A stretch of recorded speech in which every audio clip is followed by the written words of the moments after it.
Chapitre 16. L'Éternel parla à Moïse après la mort des deux fils d'Aaron. Yahweh a sauvé la mort c'est si ma kufa ya bana mi Qui balé mourra se présentant devant l'Éternel. o ma kufa ki na bokelaka liboso na Nzambe. L'Éternel dit à Moïse, Yahweh bisi Mose parle à ton frère Aaron afin qu'il n'entre pas en tout temps dans le sanctuaire au-dedans du voile.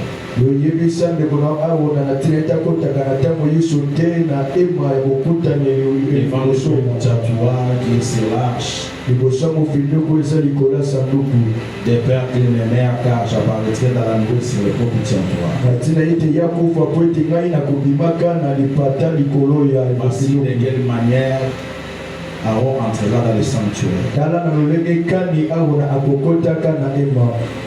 Retiens cela, voici de quelle manière tanga yango tala lolenge kani Aaron entrera dans le sanctuaire. Arona akokotaka na ema. Dans le sanctuaire, on n'entre pas comme on veut. na ema ekokutani makotaka te ndenge oyo Il y a une façon, il y a une procédure, il y a une manière d'entrer dans ces choses. eza na lolenge eza mpe na molongo ya makambo mpona kokota kuna. Verset 11. Verset 11 na yango Aaron offrira son taureau expiatoire et il fera l'expiation pour lui et pour sa maison. Arona akobonza ngombe mpona kolongola lisumu akolongola mabe likolo na ye mpe likolo ya ndako na ye. Il égorgera son taureau expiatoire. akokata kingo ngombe na yo akolongola mabe. Il prendra un brasier plein de charbon ardent, akozwa lituka oyo etondisami na makala moto ôtez dessus l'autel devant l'Éternel. baya kolongola na etumbelo oyo eza liboso na Yawe. Et des deux poignées de parfums odoriférants en poudre. mpe bapoane mibale ya parfum oyo Il etondisama na portera ces choses au-delà du voile. akomemaka biloko oyo kuna na Il ema. mettra les parfums sur le feu devant l'Éternel, afin que la nuée du parfum couvre le propitiatoire et sur le témoignage, et il ne mourra point.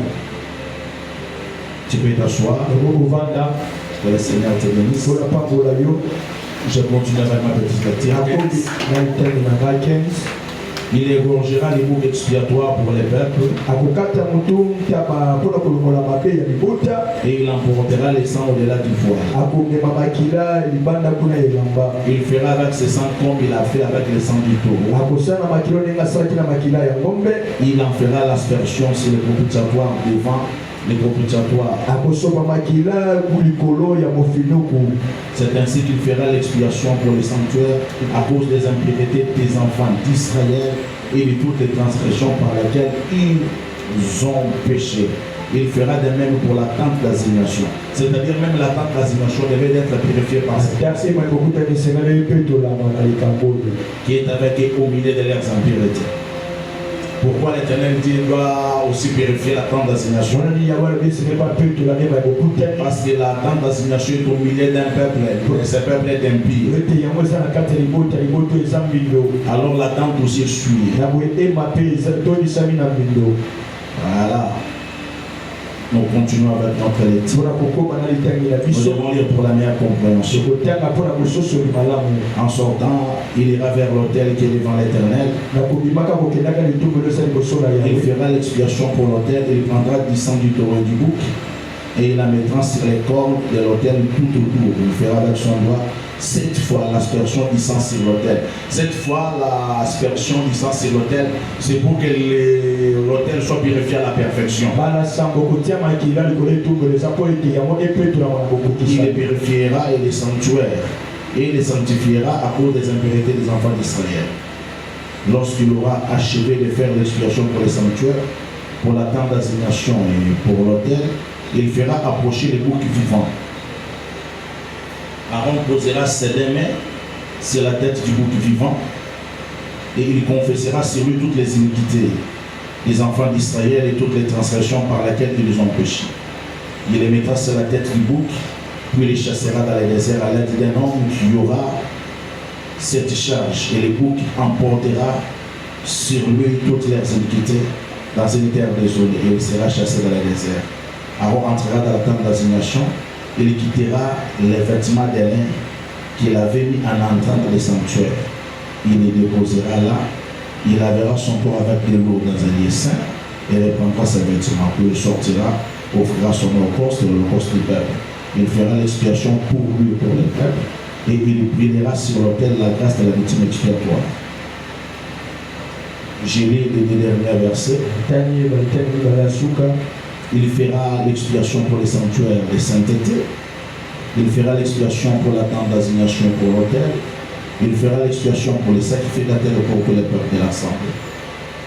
Ça sera pour vous une loi perpétuelle. Il se fera une fois chaque année l'expiation pour les enfants d'Israël à cause de leurs péchés. On fit ce que l'Éternel avait ordonné à Moïse. Amen. Amen. Est-ce que tu peux acclamer les Vous Seigneurs? mettez pour la On dit parole de l'Éternel. Amen. Parole de l'Éternel. Amen. Et l'Éternel ajoute l'explication. Pour la Parisaboli, pour la nuit. Les vendredis, nous avons abordé ce sujet. Pour la pandémie, tout le monde qui est camboyo. Les grands pardons, les Yom Kippour. Bolibisi à mon aile, tout le monde bolibisi à mon Je aile. vous ai dit les vendredis. Et puis c'est qui nous pour la pandémie. C'est une fête juive. Et ça, il partit à Mayuda. C'est-à-dire à l'époque de Moïse. Tout ce que nous lisons ici, ce sont des ordonnances que l'Éternel donne au sujet d'une fête. Cette fête, on l'appelle la fête d'expiation ou la fête du grand pardon. Je les ai, on parle du Yom Kippour. Tu es avec moi? Est-ce que tu es avec moi? Amen. Ça c'est un rappel parce que le vendredi j'en ai parlé. Aujourd'hui, Dieu faisant grâce, nous allons ajouter un autre aspect pour l'édification, pour la meilleure compréhension. Vous savez, si la Bible n'est pas expliquée selon la pensée divine, c'est-à-dire selon la pensée prophétique, il y aura beaucoup de contradictions, il y aura beaucoup de problèmes. La Bible sera un livre comme tous les autres. Ça sera un livre d'histoire, un roman qui peut subir plusieurs contestations. Amen. Amen. Raison pour laquelle, lorsque nous vous parlons de ces choses, nous aimerons attirer votre attention pour que vous compreniez la pensée prophétique qui est derrière ces choses. Amen. Amen. Nous croyons à ces choses. Nous croyons au Seigneur Jésus-Christ. Nous croyons à ce que nous avons dit, à ce que nous avons touché, à ce que nous avons parlé. Si ces écritures ne sont pas expliquées, elles communiquent directement à la mort. Raison pour laquelle il est écrit, la lettre tue, mais l'esprit vivifie. Au-delà de ces écritures, il y a l'esprit. Alors, en Israël, quand Jésus est en pleine Sainte Sainte, Amen. Amen. Avec ses disciples, il ne peut pas donner les vins avant les pains. Et puis avant de donner les pains, il doit briser les pains. Quand il brise les pains, il donne, après il donne les sang. Quand il fournit les explications, il dit les pains c'est la chair. C'est sa chair. Vous allez comprendre que tu ne peux pas avoir le sang si tu déchires la chair. Donc on s'occupe d'abord de la chair. Après nous avons le sang. Et le sang c'est la vie. C'est ainsi aussi avec les écritures. D'abord les écritures. Mais nous allons les briser. Nous allons les déchirer en fournissant l'explication. Parce que c'est dans l'explication des choses qu'il y a la vie. Amen. Amen. Amen. Amen. Voyez-vous, aujourd'hui, il y a trop de professeurs d'éducation civique et morale dans l'église. Nous devons avoir de tels messieurs.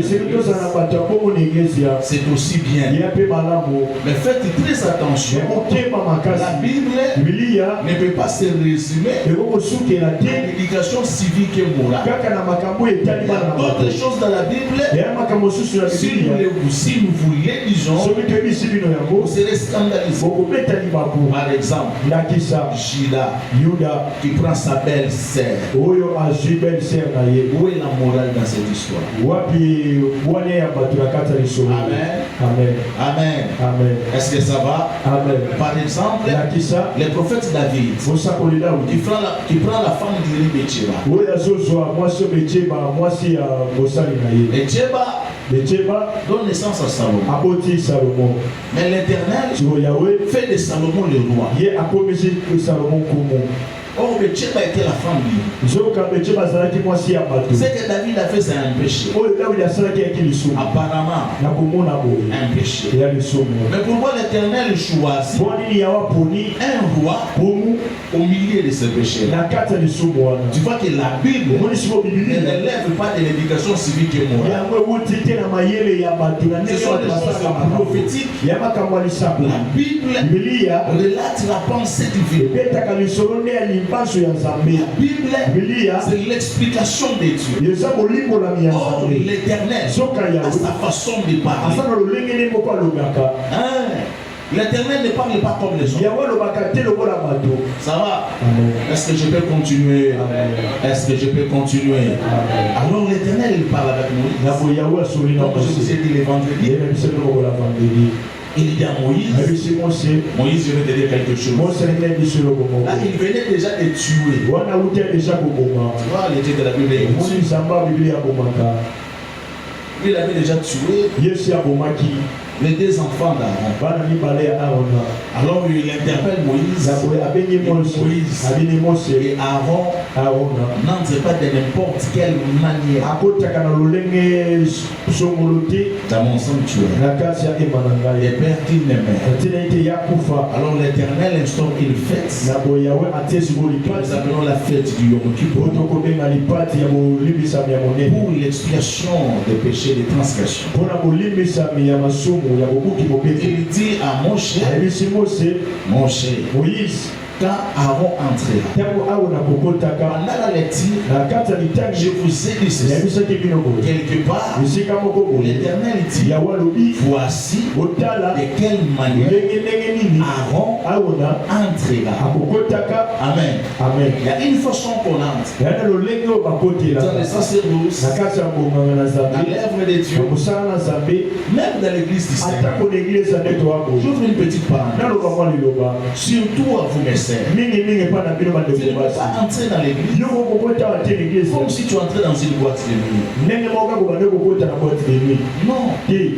Et il est temps de te mirer. Non, regarde, dis-toi bien. Dis-toi, je m'en vais dans la maison. Je m'en vais à l'église. À l'église, on ne s'amène pas avec n'importe quel habillement. Et quand vous venez à l'église, ne pensez pas que les choses doivent se faire ou s'opérer selon votre pensée, selon votre modèle. Avant, il avait son modèle, il avait son éducation, sa façon de faire les choses. Mais l'Éternel dit à Moïse, Aaron, fais attention. Dans les sanctuaires de l'Éternel, on n'entre pas comme on veut. Une façon d'être, une façon de se comporter. C'est ça les problèmes. Vous priez tellement et vous n'avez pas de raison. Vous gênez, mais vos situations demeurent. Parce que vous vous entrez dans ces choses selon vous, selon votre pensée. Dans ces choses ici, on n'entre pas selon toi. Nous y reviendrons. Alors l'Éternel, j'ai expliqué ça les vendredis. Aaron avait prendre le taureau pour sa purification. Parce que tout sacrificateur tiré au milieu des autres est sujet à des faiblesses. C'est ainsi que lui, il doit commencer par offrir l'offrande pour ses propres péchés. Alors l'Éternel dit Aaron me trouvera des boucs. Amen. Ça c'est un rappel. Parce que toi tu n'étais pas ici les vendredis. Je ne peux pas m'hasarder dans une telle forêt si je ne mets pas les jalons, sinon tu ne vas pas. Ça va. Il dit à Aaron, tu dois prendre des boucs. Amen. Ici, il ne parle pas de l'agneau. Ici, il parle de bouc. Donc la femelle on appelle chèvre. Et les petits on appelle chevaux. La tienne c'est là parce que d'un moment à l'autre j'en parlerai aussi. Et c'est simple, tu vas comprendre. Ça ne sera pas tellement compliqué. Il dit prends des bouts. Alors vous allez tirer les sorts. Les sorts pour l'Éternel, les sorts pour Azazel. Il dit ceci. Les boucs pour l'Éternel, tu l'égorgeras comme d'habitude. Tu prendras son sang, tu iras jusqu'au-delà du voile. Les tabernacles, ça c'est une parenthèse. Les tabernacles est tripartite. Mais la tente d'assignation est tripartite. Ça va, c'est simple. Mon temps va bien à tabernacle. Il y a le bon nous pas en route. Nous pas en nyonso ya tabernacle. Ce que moi sauf moi les portes. Moi les pas en nyonso car église était le pango et partie église na parso kuna ça constitue le tabernacle. Ce que so côté là sur côté des attentes d'assignation. Et c'est ça par vie. Et c'est là ba nyonso ba kutana kale to kutani ko. Ce que moi n'aime au vandi ko. Est-ce que ça na pourrait que le font la porte toi. Et la boîte de magasin na moto. Voilà. Ce que so font le porte toi. Ba to font la porte on a dit frère Jires, on côté souvent le pan au bona. Ne ba be na mo le lier saint. Ce que so côté pour là au monde na banda ko ba tupe zali. Ezala dit ezala Jires, ba porte na banda ko anate. Banda ko na de lier très saint. Les saints des saints. Alors l'Éternel dit à Aaron, quand il va égorger les boucs, il prendra son sang, il ira au-delà du voile. Dans les lieux très saints, il va asperger. S'il veut entrer, le voile est là, il doit asperger les saints. Ça va? Amen. Il y a l'autel de parfum dans les lieux saints. Cet autel aussi a des cornes. Ils vont moindre aussi les sangs. C'est ça le rôle du premier bouc. Le bouc de l'Éternel. L'Éternel a besoin de son sang. L'Éternel l'a créé. Il y a maintenant un deuxième bouc. Là c'est le bouc d'Azazel. Ou bien le bouc émissaire. Le bouc émissaire. Ou ce bouc, qu'est-ce que Aaron va faire? Ça va? Est-ce que ça va? Est-ce que ça va?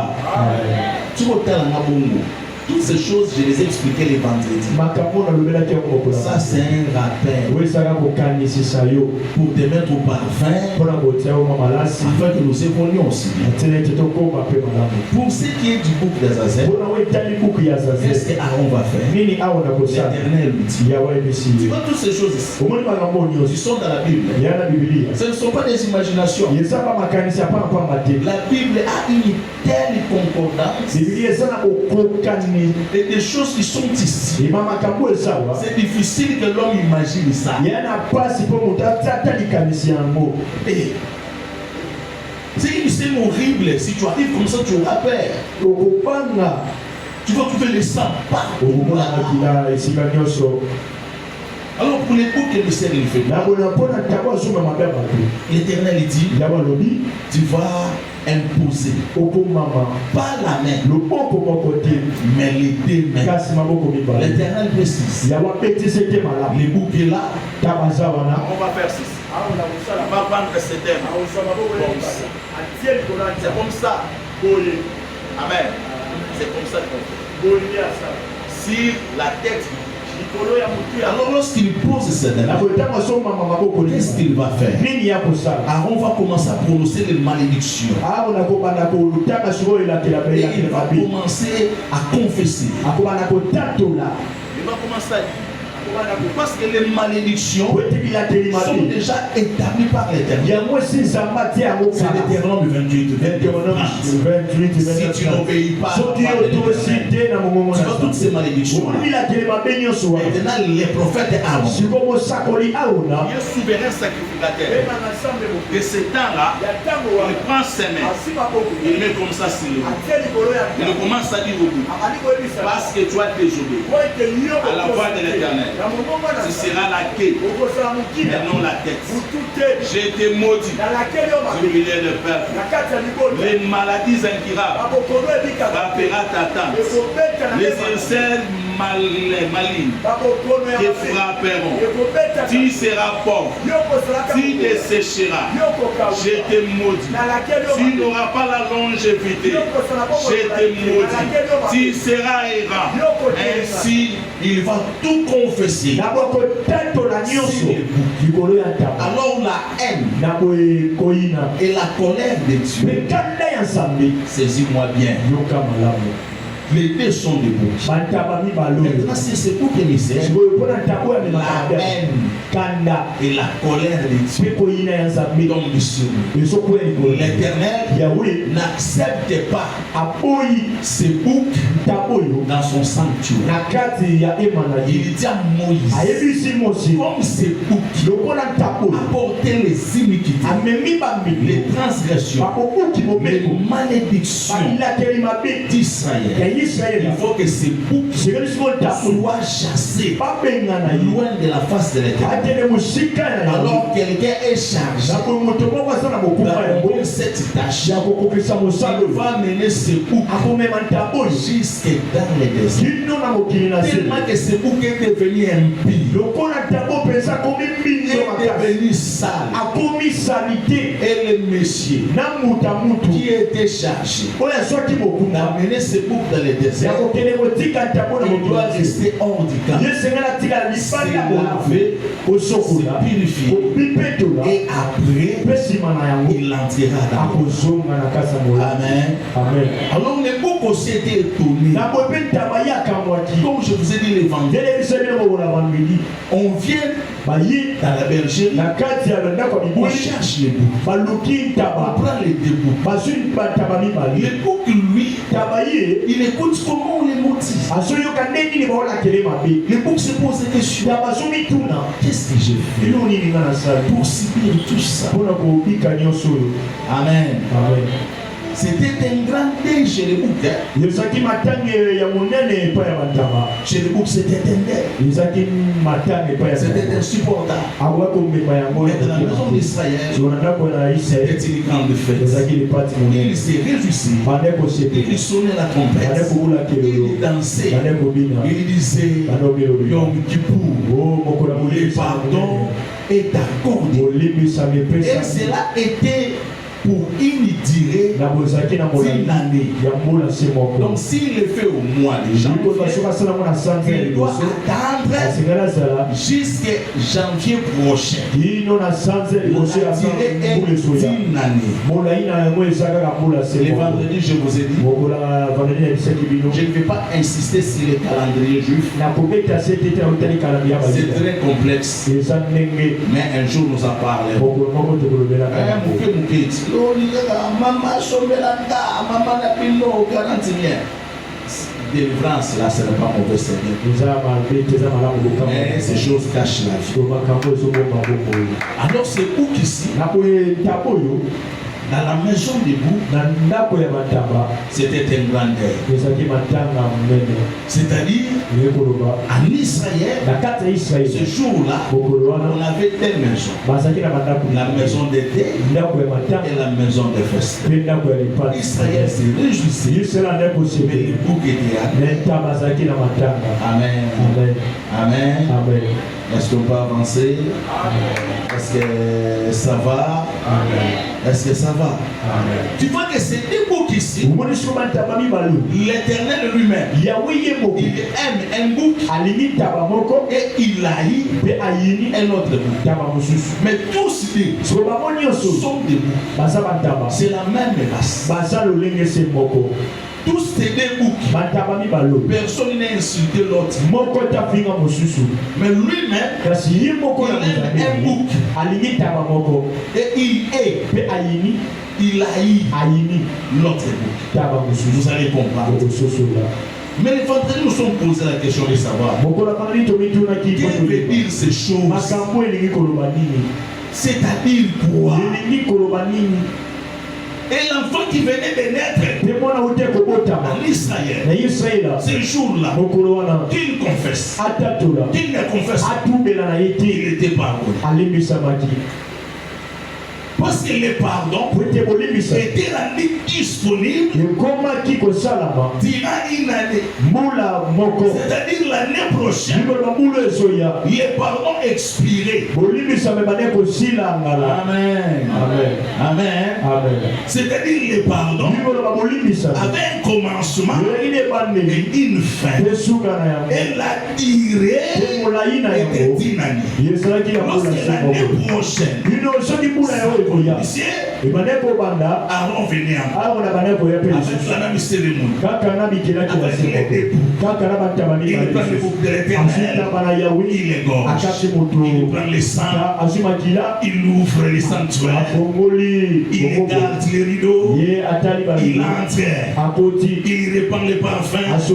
L'Éternel est content, il revient, il prend le bouc dans sa main, il pose ses mains, il prononce les malédictions, la chose devient sale, on la repousse, on l'abandonne dans le désert. Et nous avions dit ces choses, comme l'apôtre Paul explique, c'était l'ombre des choses à venir, raison pour laquelle il est vendu.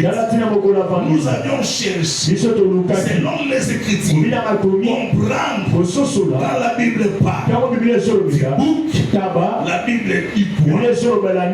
Amen. Amen. Le bouc, c'est le symbole de la rébellion, de l'incrédulité. Nous étions avec vous dans Matthieu chapitre 25. C'est les vendredis. J'ai dit ces choses. Dans Matthieu chapitre 25, la Bible déclare il prendra les boucs, il les mettra où? À sa gauche. Mon petit maquette, il mettra les boucs où? Arrêtez de dormir, répondez-moi. Est-ce que nous avons un problème? Il mettra les boucs où? À sa gauche. Il met les boucs où? À sa gauche. Montrez-moi d'abord votre main gauche.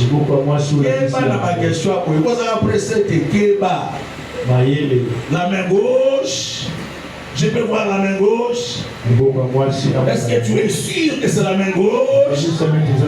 Tu es sûr que c'est la main gauche? Donc je peux continuer.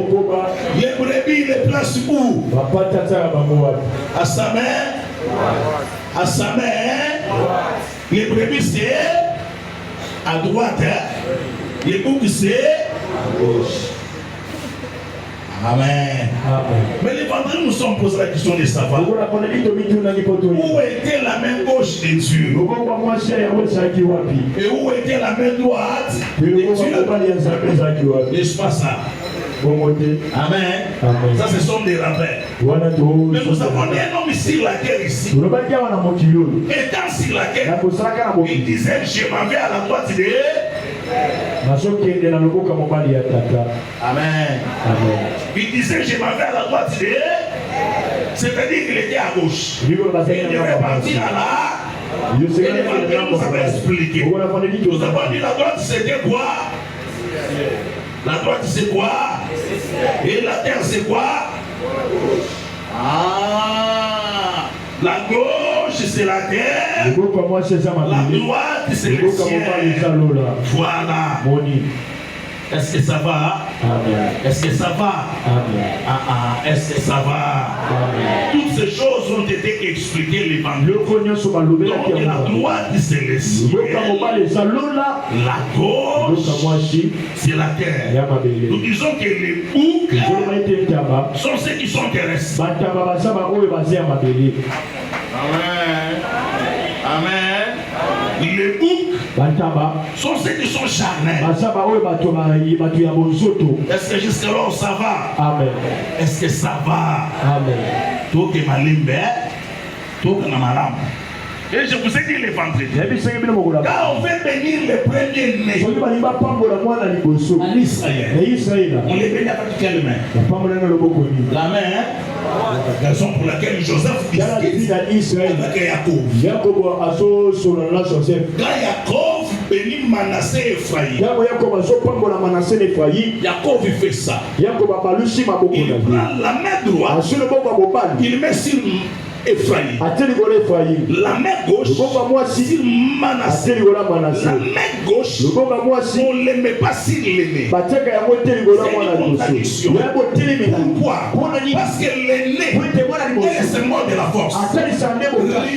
L'humain, toi, mon premier-né, tu es ma force, tu es ma prémisse. Alors la droite, c'est la force. Si celui qui représente la force, on met la main droite. Si celui qui représente la faiblesse, on met la main gauche. La main gauche, c'est la faiblesse. Amen. Les ballons m'appellent ça bien. Tu peux vous dire? Il y a un moucage.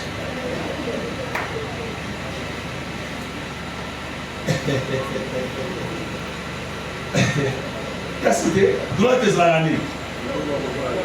Ballon m'appelle la Ramone. Il y a un moucol. Jabalou.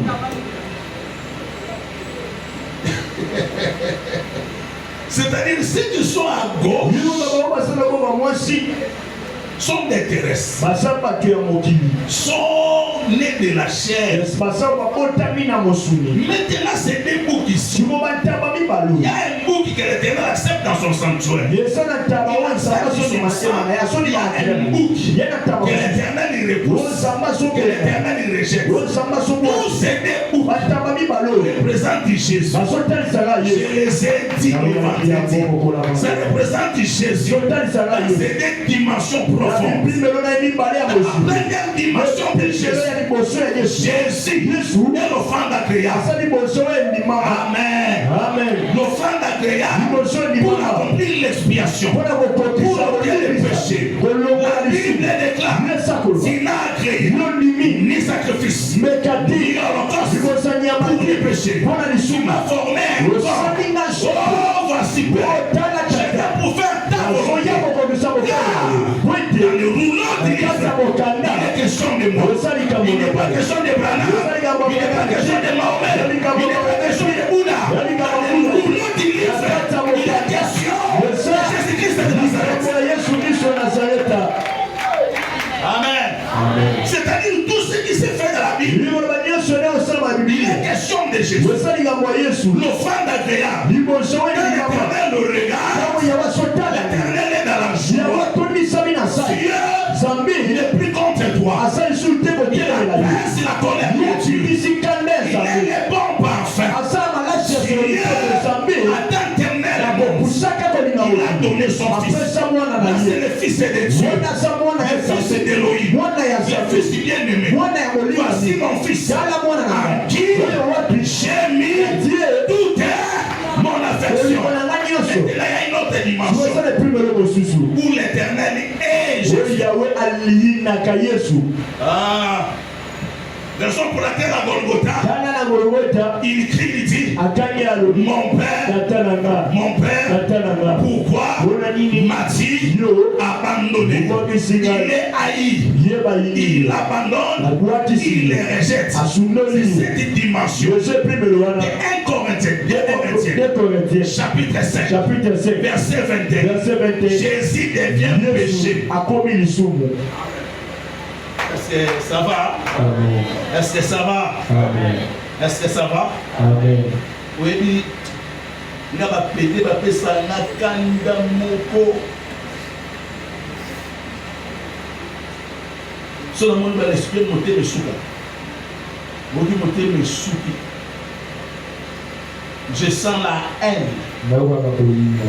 Mais Jésus, il ne devient pas pédé. Jésus, il devient l'homosexualité.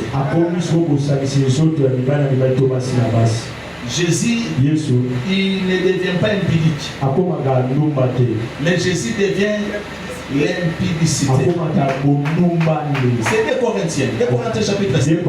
Lis ça, lis vite. 2 Corinthiens chapitre 5, verset 21.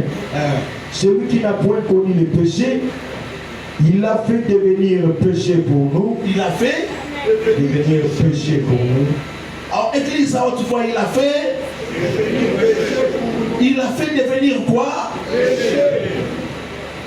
Il a fait devenir. Maintenant, tu n'aimes pas le péché. Ce qui est parmi au roi Golgotha, c'est le péché. Raison pour laquelle il a compris Esaïe 53. Je vous ai expliqué ça. Ce sont les deux mains d'Aaron. La main gauche, la main droite. Le ciel et la terre. Les hommes sont en train de cracher sur lui. Le ciel aussi est en train de cracher sur lui. Il est haï de la terre. Il est haï du ciel. Raison pour laquelle à la croix, il a senti comment l'Éternel s'est déchaîné sur le péché. L'Éternel, je l'ai dit le vendredi, l'Éternel a trouvé l'occasion. Clairement, écoute-moi. L'Éternel a trouvé l'occasion de frapper, de déchirer, de sanctionner les péchés de Jésus-Christ de Nazareth. Il prend Jésus, il fait Jésus péché, il commence à frapper les péchés, il déchire les péchés, il déverse sa colère, il tire les péchés. C'est pour laquelle il a écrit, il y a maintenant une condamnation pour ceux qui sont en Jésus-Christ de Nazareth, parce que le prix a été payé. Amen. Est-ce que ça va? Amen. Est-ce que ça va? Amen. Dans les hommes qui courent, ce ne sont pas les hommes qui vont aller chercher les pardons et l'expiation. Je vous livrerai. Ce n'est pas l'effort d'Israël. Ce ne sont pas les initiatives des peuples. Les peuples se disent, pour que l'Éternel nous purifie, nous devons faire ça. Non. Le salut commence avec Dieu. Le salut s'achève avec Dieu. Amen. Amen. Nous comprenons que le bouc ici représentait Jésus dans ses deux facettes. Aujourd'hui, j'ajoute un aspect. Il a fallu que je commence par là pour que vous compreniez aussi. Vous voyez, quand Aaron entre dans les lieux saints, je l'ai dit le vendredi, quand il entre dans les lieux saints avec le sang du bouc, quand il sort, la Bible dit, il doit enlever les habits avec lesquels il a effectué ses services. Il doit enlever ses habits. Amen. J'ai expliqué ça les vendredis. Aujourd'hui, j'ajoute un autre aspect. Il est bouc. Dans le Yom Kippour, se cache beaucoup de mystères. Installez mes faces face que je finisse à temps aussi. Les boucs, avant c'est notre rôle qui est très prophétique aussi. Il y a une raison aussi bien déterminée où on amène les boucles les jours des expiations. Proverbe 27. C'est 27, 26. Dis-moi Proverbe 27, 26. Roland, fais la lecture. Proverbe chapitre 27, verset 26. Les agneaux sont pour te vêtir. Les agneaux sont pour te vêtir. Ici, c'est le prophète Shilom. Ça va? Ça va? Amen. Est-ce que tu es avec moi? Est-ce que tu es avec moi? Tu comprends que le bouc émissaire portait les péchés du peuple. Il portait les transgressions du peuple. C'est ce qu'il portait. Et nous avons lu Esaïe. 53 nous a expliqué. Et qui a porté tout ça? Quand Philippe vient voir l'unique éthiopien, il explique l'unique éthiopien, Esaïe 53. Il s'agissait de l'homme de Galilée. Branham n'a pas de chambre dans la Bible. Aucun prophète. Même Esaïe lui-même. Le livre d'Esaïe là. Il ne s'agit pas de lui. C'est Philippe qui dit ça à l'unique éthiopien. Il dit non, il ne s'agit pas d'Esaïe. Dans les Écritures, ils n'ont pas de place. Amen. C'est Jésus. Il faut comprendre ça au départ. Il dit les anneaux c'est sont pour te vêtir. Les anneaux sont pour te vêtir. Pourquoi? Parce qu'au commencement, vous savez que l'homme s'est retrouvé nu. Amen. Amen. Est-ce que ça va? Amen. Est-ce que ça va? Amen. Tous ceux qui Adam et vont pécher là. Ils ont compris qu'ils étaient. Alors pour les vêtir, qu'est-ce qu'elle fait? Là tu es la nouvelle. C'est pour te vêtir, toi qui es né. Est-ce que ça va? Amen. Est-ce que ça va? Amen. Tout ce qui est dans la Bible est tellement prophétique. Tellement profond. Tu vois comment on chassait les boucs d'Azazel? Oui, c'est comme ça qu'il a chassé Adam. C'était le type d'Adam là. Du commencement là. Qu'on chassait. Il était devenu une ordure. Une saleté. C'est comme ça qu'on l'a chassé. C'est comme ça qu'il chassait les boucs d'Azazel. Pour dire que les sorts d'Adam tombent sur ces boucs émissaires. Je ne vais plus chasser Adam. À la place, je chasse ces boucs ici. Je suis loin de ma face. Pour que Adam revienne. Les boucs d'Azazel. Il va dans le désert. Mon Dieu. Il va dans les déserts, dans une terre aride. Quand on chasse l'homme, on les chasse décharnés. Il va loin de la face. Loin de la face de la terre. Elle remplace les boucs d'Azazel pour récupérer Adam. Amen.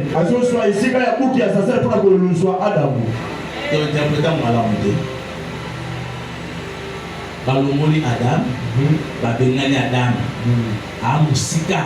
Parce que Musika le Nanzam déjà désert. Il n'y a pas de vie là-bas. Amen. Alors, si vous avez ce bouc d'Azazel, Batili Kuna, Bazui Adam was like Kuna, Batimici Kuna. Donc, le bouc qui a joué Sika et Adam. C'est-à-dire qu'il y a quelqu'un qui a pris ta place dans le péché. Tu vois? Il y a quelqu'un qui a pris ta place dans la condamnation. Il a pris ta place dans les liens. Les agneaux C'est pour te vêtir. Raison pour laquelle à Golgotha, dans le véritable agneau. Parce que la Bible s'explique elle-même. Jean, quand il regarde Jésus, il dit voici l'agneau de Dieu. L'agneau de Dieu qui ôte le péché. Or les prophètes chinois, ils prophétisent. Il dit l'agneau. Les agneaux sont là pour te vêtir. C'est-à-dire le rôle de l'agneau. C'est de donner les vêtements. Amen. Amen. Raison pour laquelle Jésus ne peut pas monter à la croix avec son vêtement. Il doit donner les vêtements parce qu'il est l'agneau. Amen. Est-ce que ça va?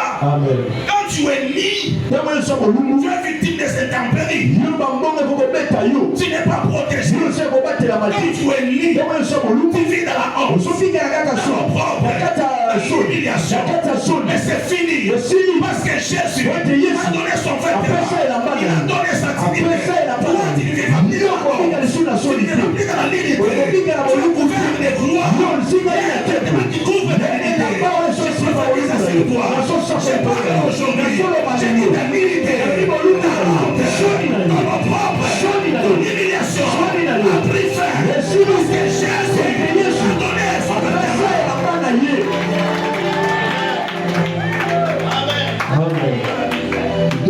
C'est comme ça la Bible.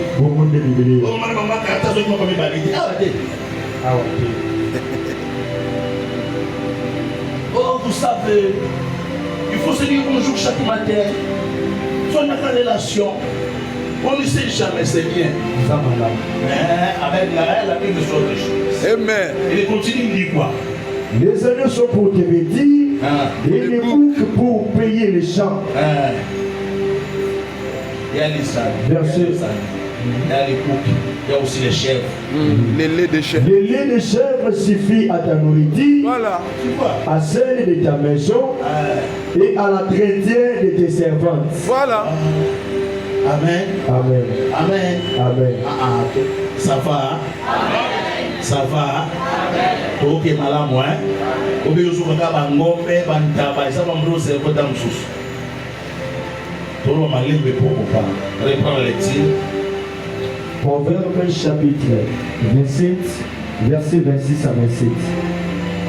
Les agneaux sont pour te vêtir et les boucs pour payer les champs. Le lait de chèvre suffit à ta nourriture. Il dit les boucs, Alors, il va tabac, c'est pour payer. Les les champs. champs au Les boucs foutail, là, c'est au 5 millions de au prix. singulier. Non. Le privilège. Tanga Pona, on peut vous donner ça de Elle boucle avec S à la fin. Je suis pas avec S à la fin. T'as besoin de la Bible de Tanga Pona. Tout ça, même les pluriels, Compte. c'est les singuliers dans la Bible là. Ça compte. Mon copain est belé et tu es content dans la Bible. Zamba, ça il est traité. Amen. Amen. Son Zamba, il est gabonais dans la pluriel. Il y a un tina, le bénin, on a pluriel. Il y a un pluriel. Sur le bénin, on a singulier. Il y a un mot. Un singulier. Amen. La grammaire prophétique. Ceux qui ont obéi, Salomon avait les femmes. On peut changer un côté. Il faut rebattre que Salomon avait la femme. Salomon avait les femmes. Amen. C'est le pluriel, c'est ça la polygamie. Oui. Amen. Mais nous qui sommes plusieurs, Nous sommes étoilés belés. c'est-à-dire plusieurs femmes, Nous ne sommes pas assez belés. nous formons un seul corps. Nous sommes dans notre monde. C'est-à-dire toutes les femmes de Nous ne Chinois sommes pas si nous sommes forment un seul corps. C'est ça la polygamie. Continue, il dit, les boucles là sont pluriels. Les boucles pour payer les champs Pour payer les chats là c'est... au singulier. Voilà. Les boucles c'est pour payer plusieurs champs, plusieurs boucles. Mais pour payer, est-ce que ça va? Amen. Ce que vous avez dans la Bible est débandé. Voilà, c'est la Bible. La chose c'est que nous sommes tous sur le roi. Parce que nous sommes tous sur le Bible. Même dans les téléphones. Hein? Quelle est l'église à Bavoulou Boumba? L'église à Bavoulou Boumba. L'église à Bavoulou. il va démon. Ça c'est des démons. Maman n'a pas eu ça.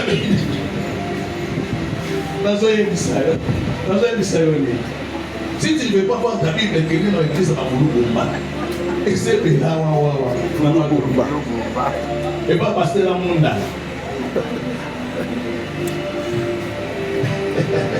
Pas spécialiste en démonologie. Les boucs, pour s'oublier, n'oubliez pas, pour l'expiation, il faut se déboucler.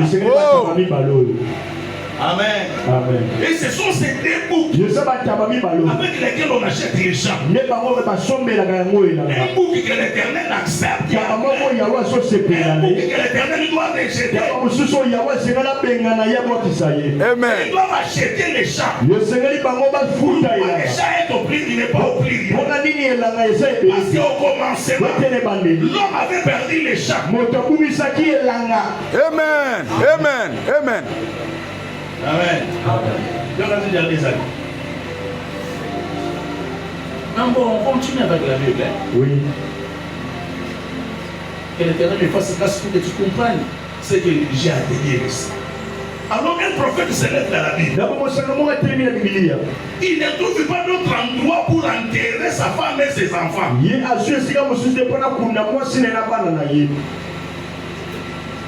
Ce prophète-là, il préfère enterrer sa femme, ses enfants, dans les champs. C'est le prophète Abraham. Yes. C'est Genèse chapitre 23. À partir du 10e verset, là, tu descends, tu vas trouver ça. Donc là, trouve ça, lis ça un peu rapidement. Donc là, c'est Genèse 23. Acclame d'abord le Seigneur. Acclame d'abord le Seigneur. Acclame d'abord le Seigneur.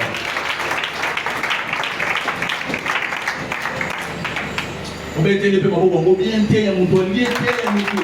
Amen, ça là.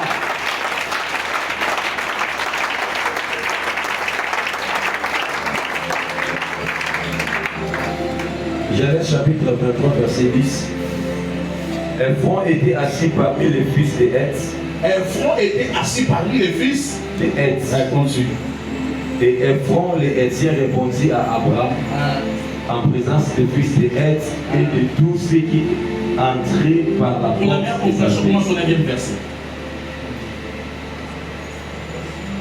Et il leur parla ainsi: si vous me permettez, que j'enterre mon mort et que je l'ose de devant mes yeux. Écoutez-moi et priez pour moi, Ephron, fils de Tsocha. Écoute, c'est la femme d'Abraham ici qui est morte. Abraham cherchait une place pour enterrer sa femme. De me céder la caverne de Macpéla, qui lui appartient, à l'extrémité de son champ. À l'extrémité de son champ. Voilà. De me la céder contre sa valeur en argent, afin qu'elle me serve de possession sépulcrale au milieu de vous. Afin qu'il me serve de possession sépulcrale.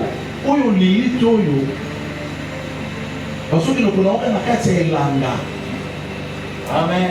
Amen. Est-ce que ça va? Amen. Est-ce que ça va? Est-ce que ça va? Amen. Amen. Pour la mort, c'est un repos.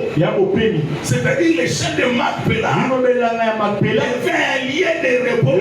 C'est un champ, mais qui est un lien de repos. Ecclésiaste chapitre 6, verset 3. Ecclésiaste chapitre 6, verset 3. Acclame d'abord le Seigneur, acclame d'abord le Seigneur. Acclame d'abord le Seigneur, acclame. Est-ce que tu peux faire le bruit? Est-ce que tu peux faire le bruit? Est-ce que tu peux faire le bruit?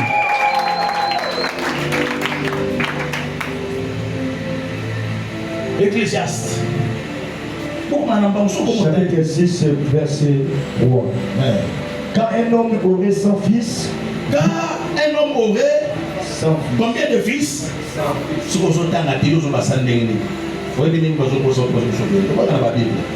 Quand un homme mourrait, ok.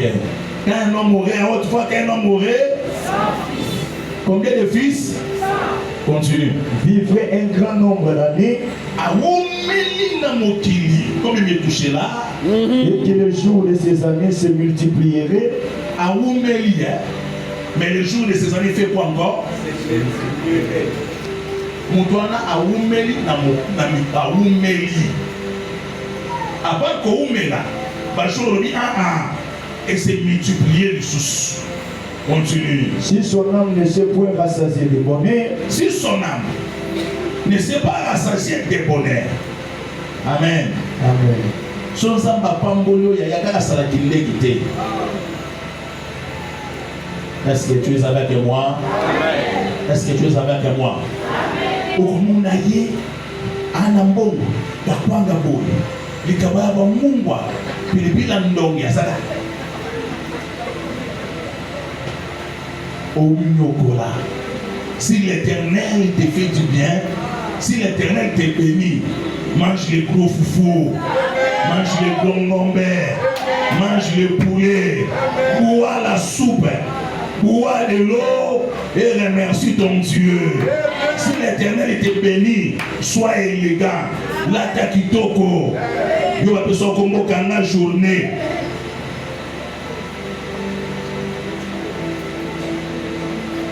Si son âme n'est pas rassasiée, des bonnets. Et il ajoute quoi? Et si de plus il n'a point de sépulcre, Si de plus il n'a pas quoi?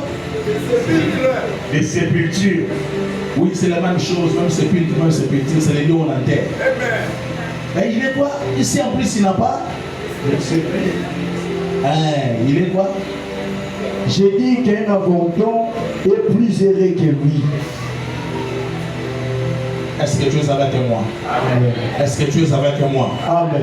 Salomon a le sol. Abisé na tata moko na boshebe. Tata wana zali na bana 100. Abitata na aumeli na sena moyo. Matako melombe na sa moyo. Bambula e fuluki isusu. Abina bomengo no so tata wana. Si son âme n'est pas rassasiée des bonheurs. Est-ce que tu m'écoutes? Si son âme n'est pas rassasiée, et s'il n'a pas de sépulcre, il est malheureux. Même un avorton est plus zéré. Et lui. Donc, selon les prophètes Shilomon, il faut qu'on s'analyse. Amen. Or, selon les prophètes Abraham, il est des fois dans la carte à Milan. Amen. Amen. Parce que chaque mort, on amène la bête de semence aussi. Alléluia. Amen. Amen. Oh. Ballon na kabiso, biso doit abandonner nos dés. Ballon na kabiso na bilanga. Pour l'enlèvement de botani to bini. Alléluia. Nous sommes des arbres fruitiers. La Bible. La Bible. Alléluia. Mais si l'on dit, cet homme ici, qui n'est pas rassasié des bonheurs, mais si l'on me dit, il trouve une femme, trouve les bonheurs.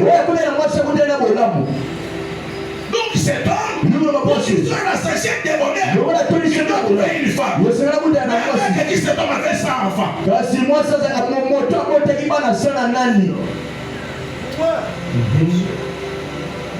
Est-ce que toujours au Ghana?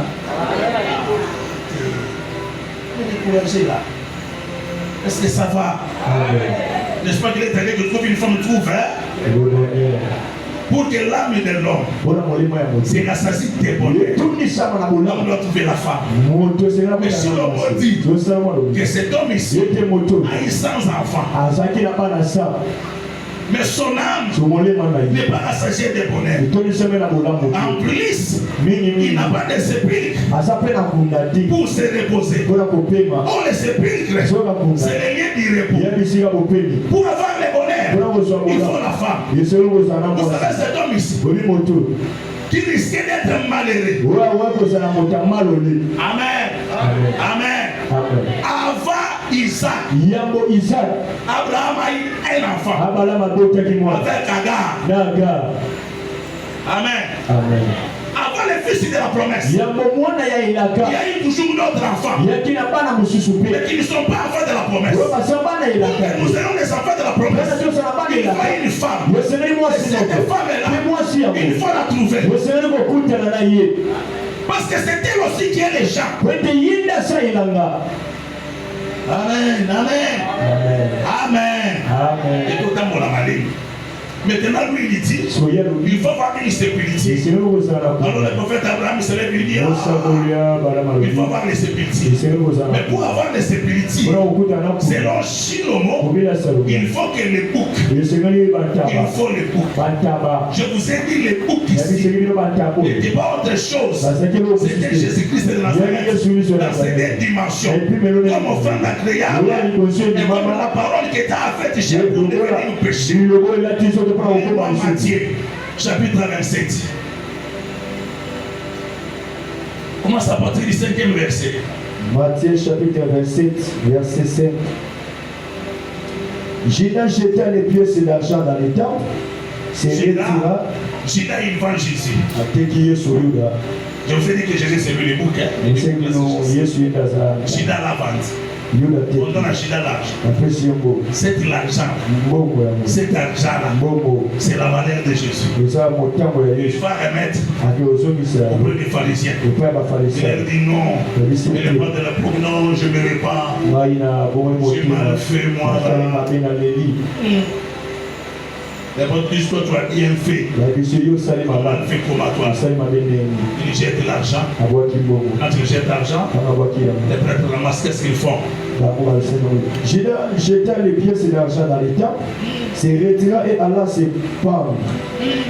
Les principaux sacrificateurs les ramassèrent et dirent, il n'est pas permis de les mettre dans les trésors sacrés. Il n'est pas permis de mettre dans les trésors sacrés. Parce que ces trésors sacrés, selon la loi de Moïse. Dans ces trésors-là, dans les trésors de Moïse, il n'y a pas de part pour les païens. Amen. Amen. Continue. Puisque c'est le prix du sang.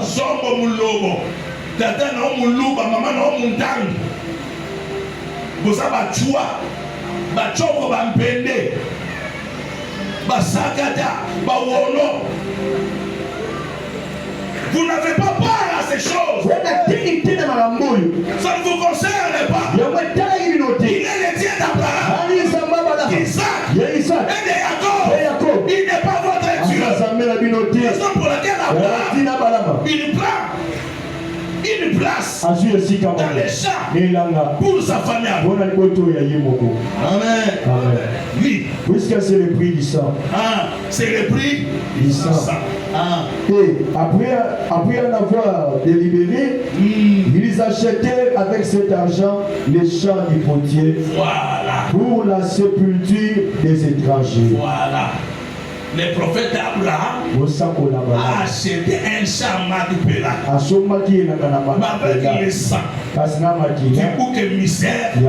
On achète les champs du potier. Pour quelle raison? Lis. C'est pourquoi ce champ a été appelé champ du sang jusqu'à ce jour. On commence par là, au début du verset. Verset 7. Et après en avoir délibéré, ils achetaient avec cet argent les champs du potier pour la sépulture des étrangers. Pour la sépulture de qui? Les étrangers. Pour la sépulture de qui? Les étrangers. Donc avec ces sangs ici, la Bible, si un étranger meurt en Israël, comme il n'avait pas de lien de repos, désormais, parce que le sang a coulé, parce que le bouc a été rejeté, parce que le bouc a été égorgé, ils ont pris l'argent, ils ont acheté un champ, et dans ce champ-là, les étrangers qui étaient de plus malheureux, parce que lorsque vous n'avez pas de sépulture, vous êtes malheureux. À partir de ce jour-là, Les étrangers aussi. Les païens aussi. Ils avaient une sécurité. C'est-à-dire un lien de repos en Israël. Ils avaient aussi l'héritage du Dieu vivant. Maintenant, tu dois m'écouter avec attention. Avec précaution. Tu dois m'écouter attentivement. Comment nous entrons dans ces champs? Qui est notre lien du repos? Parce que lorsque nous avons cette sécurité, nous sommes des hommes et des femmes errés et errés. Parce qu'avec les boucs, nous avons acheté les champs. Maintenant, ici, tu dois m'écouter. Ces choses sont prophétiques. Beaucoup de sages, des rois, des hommes intelligents ont voulu écouter, comprendre ce que vous écoutez, ce que vous comprenez. Ils ne l'ont pas compris. Parce que ça ne dépend pas de l'intelligence humaine. Tu dois bien m'écouter. Bien me saisir pour que tu ne te perds pas. Genèse, chapitre 27, verset 26 et 100.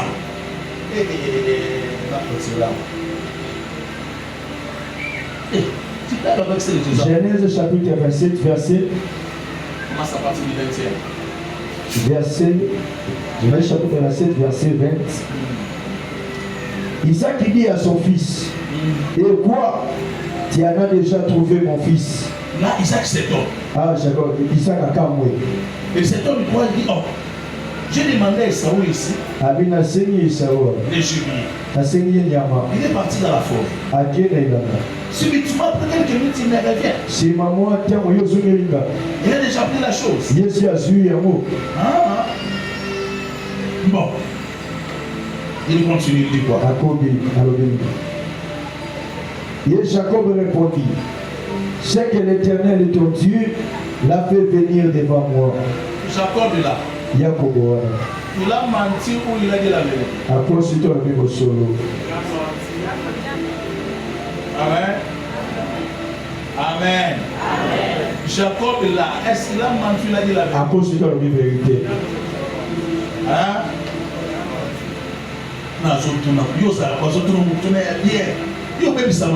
Pourquoi? Réponds avec courage. Jacob est là. Il a menti ou il a dit la vérité? Jacob est là. Jacob est là. Il a menti ou il a dit la vérité? Non, il a dit la vérité. Voilà la Bible. Voilà la Bible est là. À citer, Abia solo. Ton Dieu l'a mis devant moi. Oui, c'est la vérité. À citer. Parce que il faut pas prendre la oyo et ça Jacob idée. Il y a tellement de choses qui ne pas pambola. Papa pambola kaka ça ou papa pambola Jacob idée bandeko. Allah te ça. OK. Au moins il y a Isaac. Maman n'a pas eu la main Esau. Elle a décidé. Le coup là Esau c'est na ba poire. Ndé ba ke ko luka mwasi ya buki. Pour qui nous donne expiation. Pour pas que Jacob il pas plaider. Amen. Parce que luka mwasi ya buki. Moi ça buki comme on est chèvre. Amen. Ndé ba kati ba su poso na ye. Ba latisi mon Jacob. Balatisi mon kingo, balatisi na maboko. Donc on dit mon tata naïe. Asobene c'est toi mon fils Esau. Andina lobi ezangane mon ça. Oui, c'est comme il doit. Quand tu te trouves devant de l'Éternel, il te demande. Est-ce que c'est toi mon fils Jésus? Toi qu'est-ce que tu réponds? Tu dis quoi toi alors? Hein? Oh, tu es en Christ. Ah, mon Dieu, mon Dieu. Dans chacun amène. Que ça amène à bien. Oh. Quand toi tu te tiens devant l'Éternel, tu dis mais voici mon moussambo. Quand l'Éternel demande qui es-tu, tu dis je suis Moulouba, je suis Molobo. Non, non. Raison pour laquelle tu te présentes devant l'Éternel. Au nom de Isaac, au nom de Alléluia. Betela sabe maboko makasi. Betela sabe maboko ya biena liloba ya tongo ya lelo. Esali makelele pona liloba ya Petro. Efongola mio esui na tongo ya lelo. Amen. Yo mwana bakwate bandumba bazwibana. Bavandi na mabala. Likula kindumba bakenda bakata na batrompe. Aya boti. Yo kani sasa batala kindumba.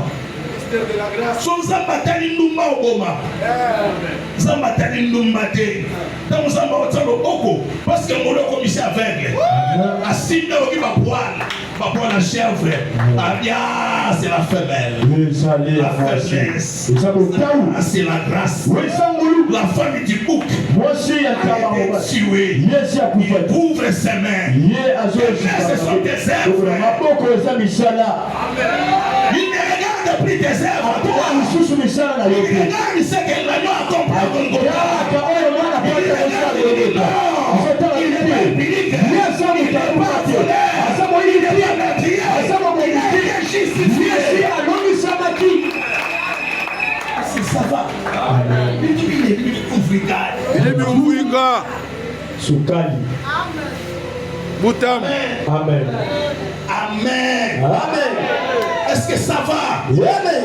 Ne pensez pas que quand la porte politique, il n'aime maintenant aucune condamnation et une blague. Vous pensez pas que ça te dit que tu vas pour le sommet tout pour ça les choses ça va la politique, ça ne dépend de celui qui court. Quand on tombe sur le sommet la tête pour celui qui fait. Attends comme toi les c'est profond. Et ça qui m'a suivi les des enfants. Le bin a bana mi balé. Les des enfants. Bana mi balé. Saoul. Et Saoul et Jacob. Et Jacob. Les des enfants. Bana mi balé. Ils n'étaient pas encore nés. Bako ba bota ba ina mo. Le bingai. Et Saoul. Na yini et Saoul.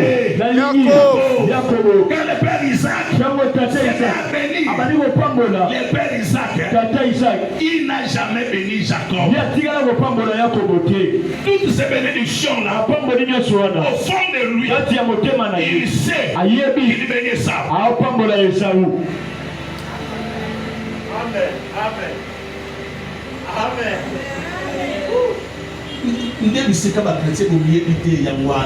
Vous vivrez chaque jour avec la condamnation. Vous portez sur vous les fardeaux d'un péché qui a été pardonné, qui a tiré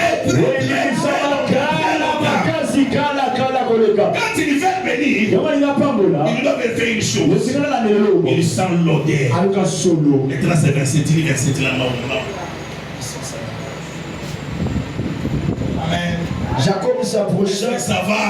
Amen. Est-ce que ça va? Amen. Regardez sur ça de la nom de Jésus. Slogan. Yo pour mon nom je nous aide. Toi tu es là, tu es un inconnu louba. Moutou de Équateur. Anamongo. Moutete la moutou arando moutou kanda mkouse.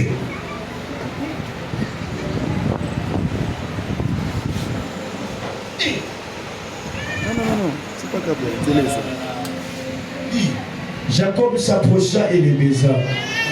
Isaac sentit l'odeur de ses vêtements, puis Isaac sentit l'odeur de ses. Il dit quoi? Puis il le bénit et dit, voici, l'odeur de mon fils est comme l'odeur d'un champ que l'Éternel a béni. L'odeur solo de mon fils est comme l'odeur d'un champ que l'Éternel a fait quoi? Parce que l'Éternel a fait quoi? A béni. Il avait lié à son monaté. La peau de sa poche. Il y a pour ma bouche. Basolo apuso mantaba. Na basola bilamba. Ya Esau, il nous solo. quand il a unifié, il dit, mon fils a une odeur.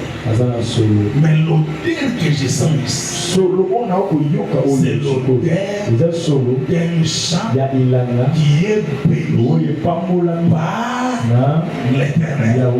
Maintenant, il y a des bénédictions réservées à un champ béni par l'Éternel.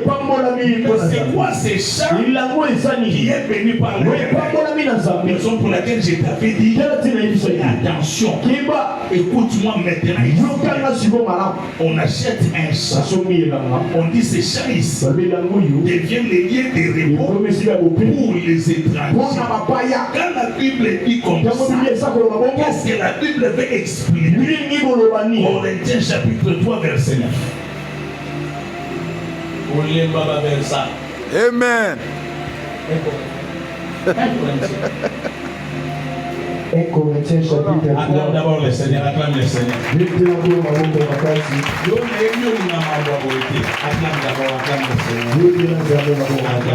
le Seigneur.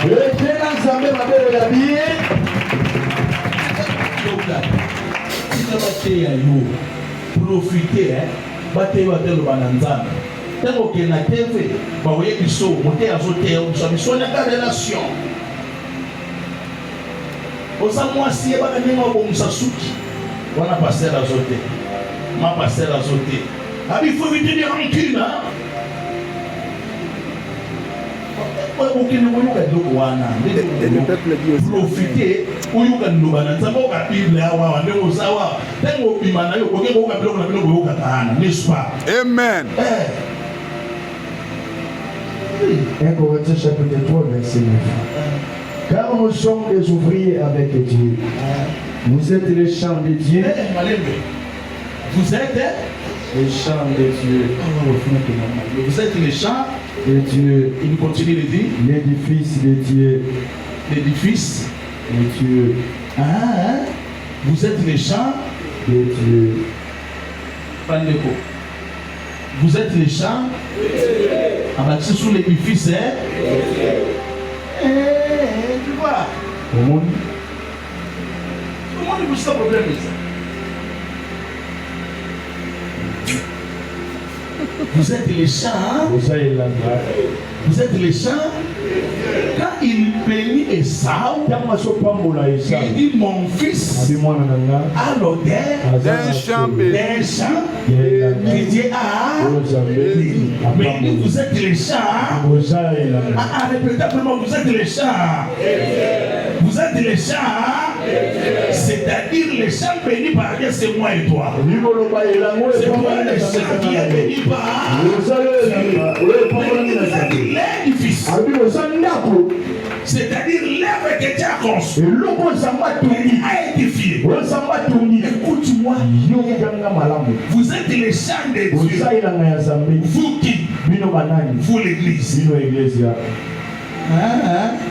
Oh, nous avons voté. Vous êtes les champs de Dieu. Vous qui? L'église. Vous êtes les champs de Dieu. Pas l'église locale. Les églises de l'église du corps. L'église du corps. L'église du corps. Voilà. Les champs de Dieu. C'est l'église du corps du Christ. Alors cette église du corps du Christ est l'édifice. Azune zete ya manga. Et puis à Balouba, Ayatena Milanganaï. Azune zeta bitabi. Et puis à Balobo, Ayatena Milanganaï. Azune zeta Lupela, na Équateur. Aye Asani si banzete wana noso, Asani Bilanganaï. Bilanganaï wana, ne tobe du corps du Christ. Le corps du Christ là, c'est une maison. Comme la maison ne constitue pas d'une seule brique. Nous sommes plusieurs briques. Sur la maison de Dieu. Cette maison de Dieu, c'est le corps. Le corps du Christ. Comment on a corps de Christ? Parce que dans le mystère de l'homme et de la femme, les deux deviendront une seule chair. Vous êtes les champs de Dieu. Ces champs-là deviennent les liés du repos. Bitumba yakindo kialibota nayo okimeli na église. Oh bitumba célibat okimi na église. Oh bitumba nini okimi na église oyeko pema na kati na église. L'église devient liée de repos. Et cette église-là, c'est ça les champs de Dieu. Mais comme c'est les champs de Dieu, il y a des paroles que les prophètes doivent prononcer sur les champs. Parce que les champs, il y en a banzete. Il faut banzete pour tambour. Il faut marquer toko et bimakuna. Il y a votre zone au prophète Isaac pour te clôturer. Genèse chapitre 27. On va dire que tu as souvent 28. Te clôturer et pas mon sapone Isaac. Genèse chapitre 27, verset 28. Que Dieu te donne de la rosée du ciel. Lokola wa bilanga. Pour okwa mamalamu. Okota malamu. Ne soit le sabora. Avec que Dieu te donne de la rosée du ciel. Que Dieu te donne de la rosée. Nous vamos bien. Que Dieu te donne de la rosée. Nabi, que Dieu te donne de la rosée. Dans tes activités, de la rosée. Dans la maison, de la rosée. Sur tes enfants, de la rosée. Sur ton mariage, de la rosée. Sur tes activités, de la rosée. Dans ta parcelle, de la rosée. Sur l'avenir, de la rosée. Que Dieu te donne de la rosée. C'est-à-dire que tu ne connaîtras pas la sécheresse. La rosée du ciel sera sur toi. Parce qu'il a ajouté, il dit quoi? Et de la graisse de la terre. Et de la graisse. Et de la grâce. On a appelé la RD7. On a appelé ma fouta. C'est-à-dire que celui qui est là peut courir. Il fait pota. À tes croyants qui par hasard, il fait pota. Toutes les paroles qui ont été prononcées sur ta vie, des paroles de bénédiction, des paroles de succès, des paroles de gloire, je déclare que cela se manifeste. Par la grâce de la vie. Continue. Du blé et du vin en abondance. Du blé et du vin en abondance. Bien. On a calculé les journées de Gandhi, Macambouana, oh! Yon n'a mais ça n'a pas provision. Amen. Sangwa en provision. Amen. Yoni en provision. Amen. Nomé en provision. Amen. Tu ne connaîtras plus la famille. C'est sur toi. Tu ne connaîtras plus la famille. Tu ne connaîtras plus la famille. La nourriture ne pose aucun problème. J'ai rempli tes greniers. J'ai rempli tes paniers. J'ai rempli vos congélateurs. J'ai rempli vos frigos. J'ai rempli vos tables. La famille ne sera plus un problème. Tu ne seras rien de ton père. Tu diras ça sera de ton père. Les blés. En abondance. Que l'Éternel bénisse sa parole.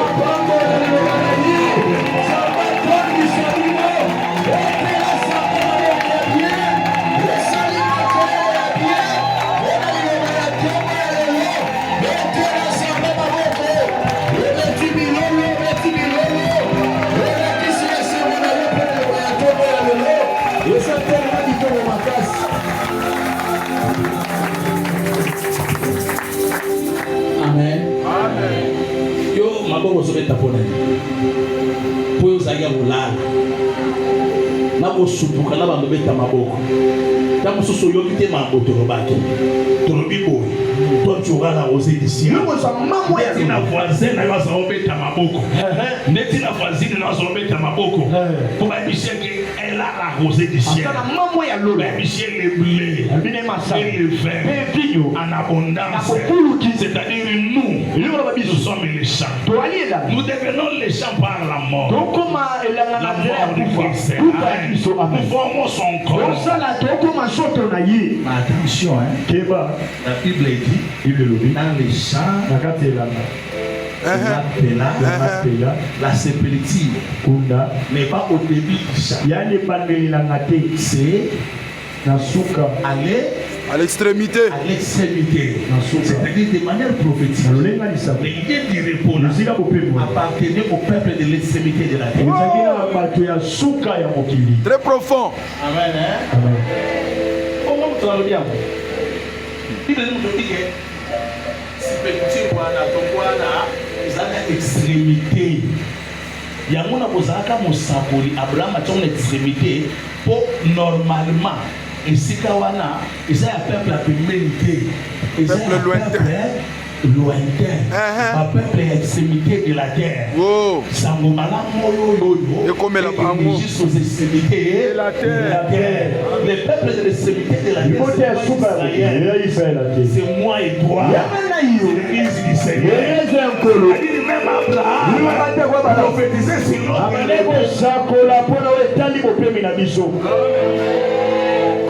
Que Dieu te bénisse. C'est que Dieu te bénisse. Amen.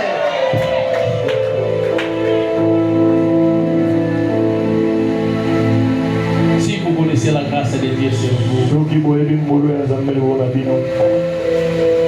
soit possible nous sommes pas ya bolafa. Ya ofili. Problème nous a la foi. Bana ya ofili. Amen. Kokota ya ofe. Mbongo ya ofe. Konsantu ya ofe. Muntu ya kotoka pona okota lola seka okota lefelo. Bakotaka na tabernacle na motoki te. Voilà. Eza mbindo. Epona nini? Parce que motoki eza salaire ya force na sacrifice. Motoki eza œuvre. Ya wonzambe pona kisa Aaron. Ke makambo oyo dépendre na œuvre ta pepisi motoki. Abibo tokata muke. Makambo na libala okotokata muke. Makambo mabota na yo okotokata. Kiete. Makambo musala na yo okotokata muke.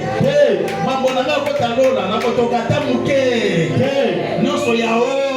Wele. Musala yao. Wele. Musala ya. Wefele. Na ya. Wefele. Pangu ya. Wefele. Tuka ya. Wefele. Ete na sande na mele makasi. Ete na mele bien. Amen. Amen. Il était bénisse. Amen. Et on se met pour l'homme là-bas. On va te 40 jours. Et puis c'est pas mon maman. Oh mada. Molamba ulia. Oh mada. Oh, mikolo biso. Tokola na malila mangengenge. Kende lala na malila mangengenge. Biso kwa pato to bala ka togela na malila mangengenge te. Amen. Arle na bala kila mangengenge. Endo la na malila. Nous sommes dans le Babeka, d'être sa sorte de campus. Alors, tu as un bon azuel. On est là pour la manière de manier. Ça vous voulez vous. Ça vous la passe. Dans un effort de au milieu. Donc, 70 jours, maman, 100 jours à Guintawa. Allez, nous sommes sacanés. Boutika, Vanda Kinya. Banda Kinya. Amen. Divi. Quand nous sommes dans les moments que là qui est dans la manière. C'est ça qui est technique. N'a pas de famille là-bas. N'a pas d'attaque. N'a pas d'attaque à l'église en vrai. Quand même c'est dans le kiné, les bannes au kiné. N'a moins là. Ah bah témoigner de ça pour vous. Déjà on a fait ce témoignage national. Louis. Ah bah nous voulons faire péter. On connaît que là. Pas comment tu ne peux pas passer. Ukukonda na kitoko nyonso esili bisa yeye afanya pleurese loya o muninga fami pleurese sokoza fami pleurese aspect bale bainengeni mobali anataka mwa musuni yo soki pleurese na mokwa koto oyo esi etelemi lokola masege boye pleurese sokozwaka yango ya ofele. Je sais pas après quoi ça qui dit ça. À ce moment-là, on donne les capuchons dans l'olène dans ce lit. moko akoti na ye kaka awa aye koluka nzambe lelo aza na mokumba te akende mosala bifame pleureuse kutu bafame pleureuse basila bakoma bapapa pleureur avanda biso na église mais papa pleureur non. Tout ce que vous demandez, croyez que vous l'avez reçu. Et vous le verrez. Aujourd'hui, on dit ça passe. Aujourd'hui, on a un problème. Yes. Il y a des bouts. Vous avez un bolon. Bakumbi. Pele pembe. Fungwa. Mwamba. Yamabakuma baku. Usakauka. Ozolia. Osiliso senima ya bio. Kubu. Okoti na chambre saline. Olali poemisibana na opema. Nazo se reposer la ligne de rangement te. Oh maman la wakoya. Italigate. Oh papa bayer. Italigate. Emata ekitanda koyo. Ekufutama. Alléluia. Ekufutama kawana.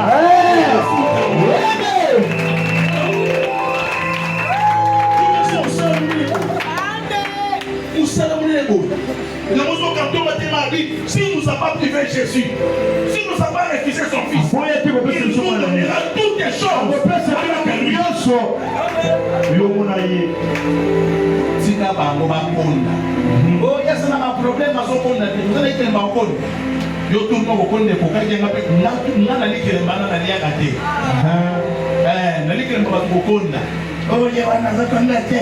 Ayaka munene. Ba problème azana ba problème na bino. Nana kuyaka na munene. Amen. Bino kokonda ya bino koya munene. Yangai. Mais koya baka na solution pe yangai. Incline ta tête. Quelle grâce. Quelle grâce. N'importe quoi lui dit, nous héritons toutes ces choses. Par le moyen de la foi. Osaya Yesu. Un champ béni par l'Éternel. L'odeur du champ béni. Et vous savez, ça m'a dit ça solo. Il y a ce champ qui est béni par l'Éternel. Tu pries, dis ça à Dieu. Dans peu de mots, tout simplement.